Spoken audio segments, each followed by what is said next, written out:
فيمر أوائلهم على بحيرة طبرية فيشربون ما فيها ويمر آخرهم فيقول لقد كان بهذه مرة ما سرتايا كان بلاي بحيرة طبرية درياتي طبرية روا هرشي أوكي تيا وش كان يخونو أواني كلا دواترو دين الله بخوا مشوني أو بوها بس أيتيانا ما فيها صفتها كلا مروفايتي ناتشن لبشر ناتشن معقولة توشي تفدريا يا درياتي يا رباري هرشي أيتيا أولا كي بخواتو أخيرا كيف يعينك إما مروفايتي أو بكار ماني ديارة استعمالي أم مخلوق بو أو جاوز وقل مروفايتي ويحصر نبي الله عيسى وأصحابه حتى يكون الرأس الثوري لأحدهم خيرا من 100 دينار كغمري خوا عيسى وأنيك لقليان عاسية بن لكي تورا أو تغمري خوا كخوانا دي خوانو سلاحي تايبتي بيبو دجالي بيكوش رميكي تايبتي بيبو دجالي بيكوش أو جيش قوري أي بينا بل كتشلن خوان حاسي كنو خوان حشار داول لوي تاوي لي الثرقايك سرقايك لصد دينار بوان باشتر يعني بيسان بخوان دنيا آية بينامني فيرغب نبي الله عيسى وأصحابه فيرسل الله عليهم النغف اتر عيسى همو أني كنقران دزبو عصمان برتك والله خوايا ملت وانا إيا ميانية فرورد خوف فيها ما أنك يوم دعبانا لنعنات في المصر صلى الله عليه وسلم فيرسل الله عليهم النغف في رقابهم فيصبحون فرسا كموت نفس واحدة سبحان الله أنا خواي قولا نغف يعبوني نغف كلمة كللوتي واشترى الهنزبي نوع كلمة كللوتي واشترى العالمستان على كلمة يعبوني ليكو نغفلنا بناجوانا خربه هر همو كدو مالي ليه هر همو بيك جار بيك هين أبو أمر أما أنا طبيعتي مروفي سرزوية نية أما أنا بيكاتي لشان جاوازة بكار هناني أنبو أو جاوازة شكل الشوازي عن جاوازة لمروفايتي بۆیە کە هەر هەمووشیان بەیەک جار تووشی ئەو پەتایە بن ئەو هەوای سەر ئەرزیان پێ ناکەی هەر هەموو بەیەک جارە برن بە دوعاکەی حەزرەتی عیسا خوا لە ناویانە بە ثم يهبط نبي الله عيسى واصحابه الى الارض انجا عيسى ايمان ناركان دابز وسرزي لشاخ كان دينا خوارو لترسا كاتيكي كان صفات يميال جوج مع جوجاله امان لبرزايه وشرب لونات وان ببرزايه سركون اجل بيان توالي سركوتن بو عيسى وانيش بو شاخ كان خوان لبرزايه ابو دينا خوارو لبرزايه ودينا خوارو وهم من كل حدب ينسلون شرب نوع عيسى اوتونه برزايه كان رايان كدو امان ناتوان بدوي اولا سكون لكي طرو امانه باشان هامي بيك مردنا بلي كاتمر صفتي كتير كلوان ناشف أفرمي عيسى أوان فلا يجدون في الأرض موضع شبر إلا ملأه الله زهمهم ونتنهم شو نعمل ننفع عرضها بوغن وكلاكي أوان برينا كربيتون بيسينا كربيت أما ده زور الحرهم يدا بوشيو أما ده زور بسريك فيرغب الله النبي الله عيسى وأصحابه إلى الله جارك عيسى السلام إخوة إلى بلغ المسلمان كان تذبع عثمان برزكن ودعوة الأخوة بوغن كشتيني سر أرث شو أنا ما قلت الجاني اللي ناكله أم هم كلاكة بتشي برذكرته أم هم كلاكة بتشي لعبه سر أرث يندا بوشيو شيء يبين نبا حاليا بيناكله فيرسل الله طيرا خواي جورة تيري كان بؤدي كأعناق البخت على ملي مشترى تيري كان كهني قال أنا قاضي قلنا الدرجة كان على ملي مشترى فتحملهم هل يعنقره فتطرحهم حيث شاء الله أما بوحشوني كخوابي إخاته بحر وإخاته صحراء ولا كيو هل يعنقره كهذا مجد كي صفات كان يعني اما نما ديوك تير بتوانا كلاكي انسان هالقري ديانا ما ندوش لاشش يام بتشوكا بو يكم تيرانه دي كلاكا كاني امانه هالقري بقات هل انا قري بدنوك هل انا قري ريق لك الخويا انا كيو اي بعد بو بحر بو صحراء مهم فعزاني باكا إن جاء ثم يرسل الله مطرا خواي قول دعاء بارانا قنيري لا يكن منه بيت ممدر ولا وبر نهج مالك ناتواني آوكي بقريته بارانك دارو بردي عرض شوا فيغسل الأرض حتى يتركها كالفرقة هم الزوية شوا تاكو آينا باكيكات هني حديث أما جبواك حوصل لسر أزامين يعني صابنا من حديثك صحيحة كإمام أحمد وأبو داود رواية كله صحيح جامع الصغير شاته وفرمي فيمكث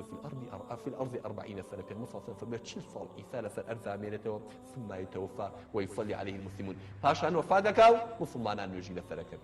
عيسى تشل صال أخلق بم إسراء حتى أجي بم خوشي أجي أو محمد مهدي كحوصال يعني وصال حكمك رضا ورحمة إخواني بلام عيسى تشل صال مينة تخلق بو إسراء حتى خوشي إتطاع حوينه ومشكلة نامينه نخوشي نامينه وإتر أو كاتجيان خوش ببيت لدواء أو عيسى ديار الجندين من علي أبيته أجر وفاتي شكر لهني الرواية أفرمن أما قبرك بيغمر صلى الله عليه وسلم أما أبو بكر أما عمر أعرب بطالة ديار آلويا أليجتك رجاء ندعو كثير كليا بنجد هي رواية أماش باقي كعيسى لا تنش قبلك بيغمر والصلاة والسلام إخواني السلبي عليه هروها أبو مالك يشعري رضاي إخواني بيالله بيغمر صلى الله عليه وسلم فرميتي إن ربكم أنذركم ثلاثا فروردقارتان ئاگاداری کردوونەتەوە لە سێشت. طبعا ئەم حەدیثە لە ئیمامی طەبەریە هاتووە گێڕێتەوە، ئیبن کەسیریش ابن كثير فرمي إسناده جيد، إسنادك باشا. أفرمي إن ربكم أنذركم ثلاثا، فالوردقاتان أقداري كدون سيرشل. يكميان الدخان دكالك يأخذ المؤمن كالذكم ويأخذ الكافر فينتفخ حتى يخرج من كل مسمع منه. دكالك ديت مسلمان وكو هلامة ديكري ئەو دووکەڵە مسلمان چۆن ئیسان تووشی هەڵامە دەبێت دووکەڵەکە ئاوەکان لە مسلمانەکە، بەڵام کافر ئەڵێ پێ ئاوسێ حتا وای لێ لە هەموو دەرچەیەکی لەشیەوە دووکەڵ دێتە دەرەوە. ئەو دووکەڵە دەوری خەڵگەیە یەخشە الناس هذا عذاب ئەلیم خوا فەرمێت. دووهەمین نیشانە فەرمێت دابەیە، ئەو دابایی کە وتمان مۆر لە ناوچانی خەڵگەیە. سێمیشان دەجال، ئەڵێ ئەم سیانە نەبینن قیامەت هەڵناسێت، لە غوباری کەونی پێوتێ لە ئاسمان پڕێتی. هۆ کارەکەی چییە؟ ئەمەشە عیلمەکەی لە لای خوای و ئێمە زیاد لەسەری ناڕێن، هەرچی بڵێ نەخۆمانەوە ئێڵێین. لە دوای ئەمەوەی تر هیچ نەماوە، دێنە سەر باسی هەڵاتنی خۆر لە خۆر ئاواوە. طبعاً هەڵاتنی خۆر لە خۆر ئاواوە یەکێکە لە نیشانە هەرە گەورەکانی ڕۆژی دوایی. ئیتر ئەوە ئاماژەیە بەوەی کەوا ئیتر شیرازەی کەون تێکچوو. ئاماژەکردن بۆ خۆر هەڵاتنە لە ئاسمانەوە. خوای گەورە لە قورئانە فەرمێ یەومە یەأتی بەعض ئایاتی ڕەبیک، ئەو ڕۆژەی کە هەنگێک لە نیشانە گەورەکانی پەروەردگارت دێن، ئیتر لا ينفع نفسا ئیمانها لم تكن آمنت من قبل. ئەگەر نەفسێک کەسێک پێشەوە ئیمانی نەهێنابێت، دوای ئەوە ئیمانیش بێ لە سیدی لێ نابینێت. ئەبوو هورەیرەش ڕەزا و ڕەحمەتی خوای لەبێ لە پێغەمبەر صلی الله علیه و سلم بۆمانە گێڕێتەوە، فەرمێ لا تقوم الساعة حتى تطلع الشمس من مغربها. قیامەت هەڵناسێت تا خۆر لە خۆر ئاواوە هەڵدێ. فإذا رآها الناس، کەی خەڵک ئەویان بینی خۆر لە خۆر ئاواوە هەڵهات، آمن من عليها، هەرچی لەسەر گۆی زەوی ئیمانێنێ لە ترسا کە خۆر بەعەکسەوە هەڵهات. فذلك حين لا ينفع نفسا إيمانها لم تكن آمنة من قبل. بەڵام ئەو کاتێک کە تر ئیمان هێنان ئیسفادەی نییە، ئەوەی پێشتر ئیمانی نەهێنابێت تازە لە دوای ئەوە ئیمان بێنێ ئیسفادەی نییە. پێغەمبەر صلی الله علیه و سلم لە حەدیثێکە کە عەبدوڵای کوڕی عومەر بۆمانە گێڕێتەوە، فەرمێ إن أول الآيات خروج طلوع الشمس من مغربها. ئەفەرمێ یەکەم نیشانەی گەورەی قیامەت هەڵاتنی خۆرە لە خۆر ئاوا، وخروج الدابة على الناس ضحى. بەدوای ئەوەیە هەر لە چێشتەنگاوە دابەکە دێتە دەرەوە بۆ خەڵک، ئەو دابایە بۆ خەڵک دێتە دەرەوە. وأيهما ما كانت قبل صاحبتها فالأخرى على إثرها قريبا. أجري كان بيش أي كي يكسر بدواء دي، هل ليك رجع بدواء يكادين. هات كامل كان قد دابك بيش خور هلاتنا ككود، يا خور هلاتنا كلا خور آوا بيش دابك كود أي كان يكسر بدواء دي. أما يتم نشانة جورك هذا كي يتسر زي طواو، نعم يعمل بيتساو تو، درجاي تو بداخل آوا يتم هيج كارو كده تو بديك لكسب قبولناك إيمانج لكسب قبولناك الدعوة. وأبو أمامة رضاي خوي لبي لبيغمبر صلى الله عليه وسلم جارته فرميتي تخرج الدابة لم دع بعادية الدروة، على بيغمبر صلى الله عليه وسلم فرميتي دع بعادية الدروة فتسم الناس على خراطيم موريال لسلوتي خلق ثم يغمرون فيكم. إتر أو خلقي كموري دع باكان بيويا لنا خلقه ونبن حتى يشتري الرجل البعير، حتى وإلي خلق حيوانك أجلك ليكي كأكره